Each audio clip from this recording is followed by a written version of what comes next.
Welcome to the Tech Egg. Don't get scrambled. Enjoy the video. You start by confirming the exact Quickset model and installing a fresh 9V battery. Power issues ruin Rekey attempts. Once done, remove the interior cover with a screwdriver and expose the lock's program button and label. This is where your original program code lives. Press and hold the program button until the light flashes so you enter programming mode. You must be precise, because timing controls whether the lock accepts changes. Now prepare the new key and be ready to follow the sequence exactly. You'll remove the cylinder plug screws and rotate the plug a fraction, then use a plug follower to keep the driver pins in place. This prevents springs from flying. Once exposed, lay out the new key and sort pin stacks by height into a tray.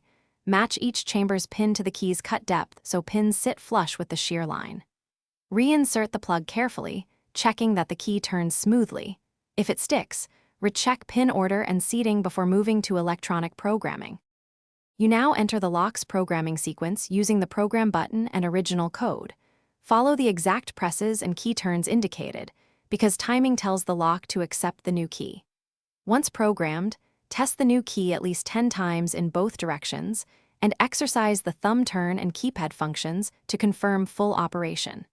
If the key fails or the electronic action is intermittent, perform a factory reset. Then repeat pinning and programming. Most problems are alignment or timing related, not hardware failure.